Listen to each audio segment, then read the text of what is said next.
I saw this article that was like, Trump is the gift that keeps giving to China.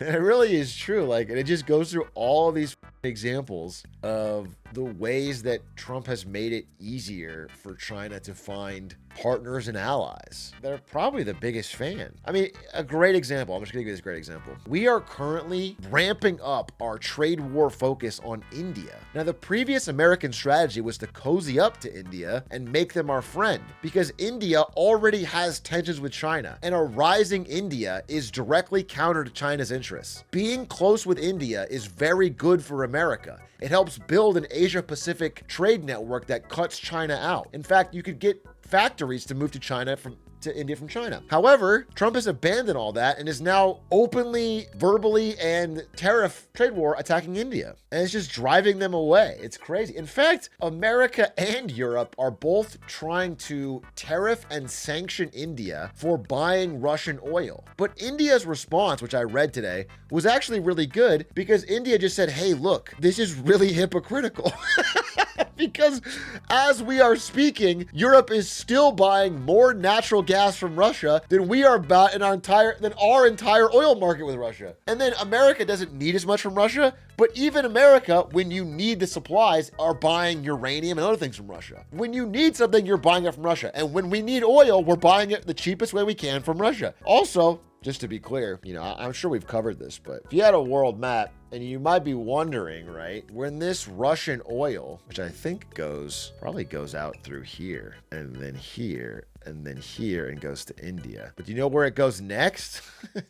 It goes here. Actually, it goes back this way to Europe. It goes right back to Europe. They just buy it from India. Like, India's just reselling with a markup. The United States' previous strategy was to befriend Japan, South Korea, Australia, and India to create an encirclement of China in the Indo-Pacific. That was the United States' geopolitical strategy before. The new strategy is to piss off Japan, piss off South Korea, piss off India, and piss off Australia. Have no cohesive plan. So I don't know. Listen, whether you think it's a moral idea or not, I thought the last idea was pretty smart. Made a lot of sense. Every one of these countries that I mentioned, Australia, Korea, Japan, India, has a reason to be pissed off at China. These are all massive economies that have a reason to not like China. And instead of being like, wow, we have common ground, let's work together, it's like, now they have a reason to not like us. Now all of these countries have a reason to be pissed at us. What a crazy strategy. I don't, it bothers me, bro. They not like us. Yeah, I think that's what Kendrick was talking about. Did you see Xi Jinping making a big show of welcoming Albo to Beijing? I did see that, dude. Xi Jinping is so funny because like a few years ago, he was on his Wolf Warrior shit and he was like, China doesn't need nobody. And he was like acting tough to everybody. And now he just sees the opportunity, bro. He's being so nice.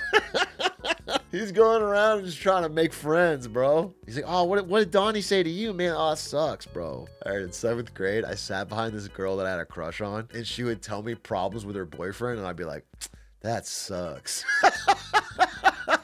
Damn, he did that? Damn, that sucks. Like, what? That sucks, dude. I wouldn't even stay with him, honestly. You gotta sow the seeds, Clark Kent style. Yeah, Clark Kent style.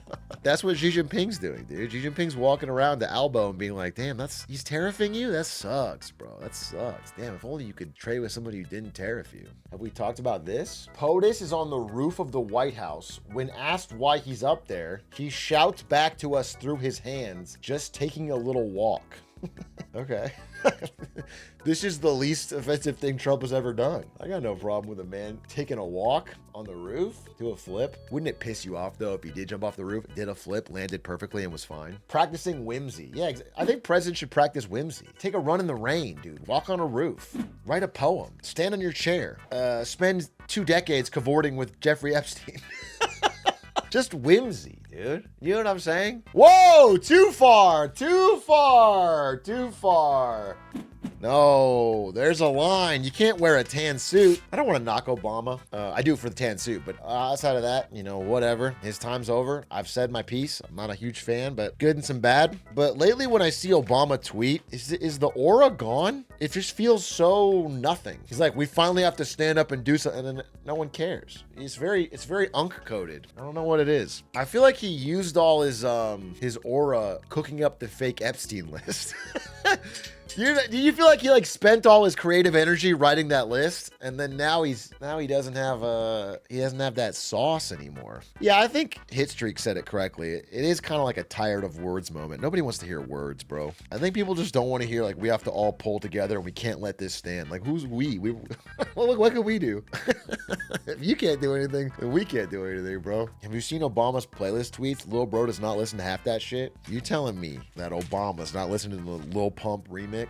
I don't believe you. I never knew if he listened to that shit or not. The problem with if you guys don't know what we're talking about, Obama will put out these lists every year of like his favorite songs or whatever, and it's like Squabble Up and Travis Scott and Shabuzi, but it would always be like, you know, just this perfectly focus tested list of the popular songs of the song. It's possible he just has a Spotify pop list. He released the list. At the very least, Obama released consistent lists. And the songs, like, none of it was coherent. You know, it's not like there was any one genre or based on Obama's playlist, he like has no music taste. He's one of those guys that likes everything and it's always popular with a couple like deep cuts to seem cool. I don't know.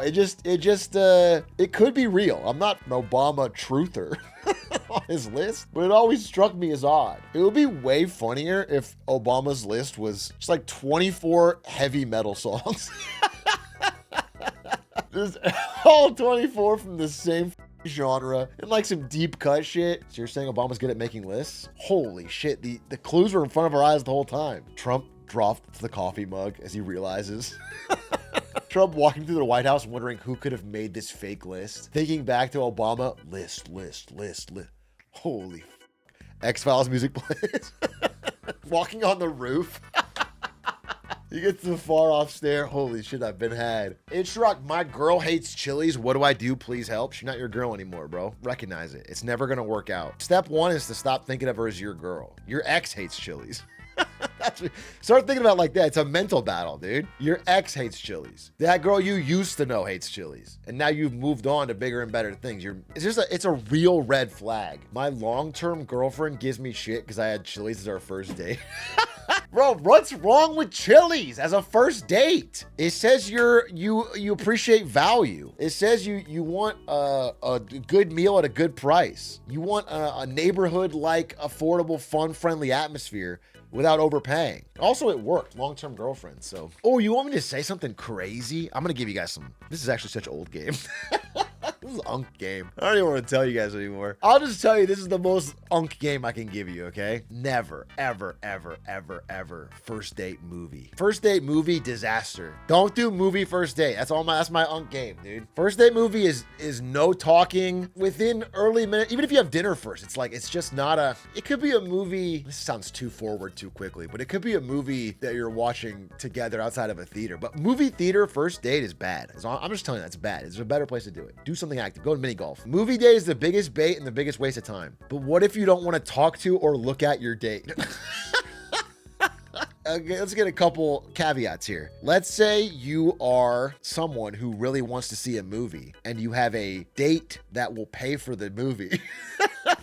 Then it's actually a great first date because you get to go see a free movie. That's awesome. And then you just leave afterwards. In that situation, you've really, you've nailed it. But outside of that, if you're trying to make an impression, I would say first date movie is a disaster. I'm angling for the awkward hand job, brother. We are not the same. We are not the same because on a first date, you're angling for a hand job. That's your plan. You're pulling the popcorn out. Yeah, I don't think that's Chad. I think that's sex offender.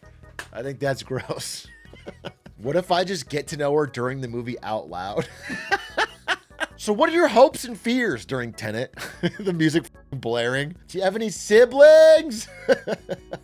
Maybe this is also unk game, but I feel like mini golf is like a goated date. A little active, there's something to do, but you're seeing each other, you're talking to each other, you're looking at each other. Mini golf plus dinner. The only thing is you got to be real competitive.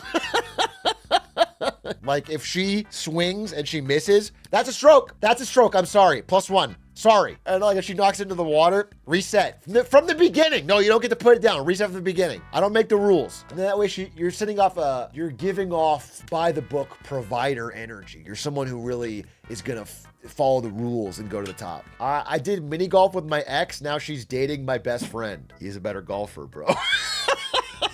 I don't know what to tell you. On the windmill, he chipped it in. I don't understand how to, there's no easy way to say this. It's just skill issue. The rules don't say I can't bring my pitching wedge.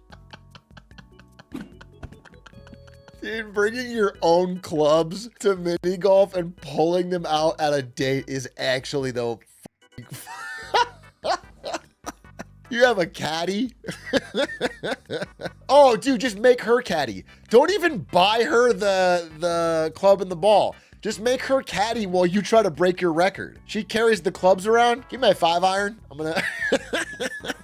People actually do that. I saw people bring their own mini golf clubs when I worked at one. That's crazy. That's embarrassing. Don't bring your own clubs to mini golf. Unless you're like part of a group of people that are all competitive, I guess. But with strangers, that's crazy. Isn't that the same as someone who's bringing their own ball to bowling? I think bringing your own ball to bowling is a little bit different because bowling is more of a sport than mini golf. I think being a good bowler, it's a lost art. It's not really respected. It's fine. It's fine to want to be good at bowling. Nobody should want an advantage in mini golf. Mini golf, the golf is already a sport. You can play golf, but mini golf is specifically like a party game. It's a mini game. I don't know how to say it, but it's a vibe thing.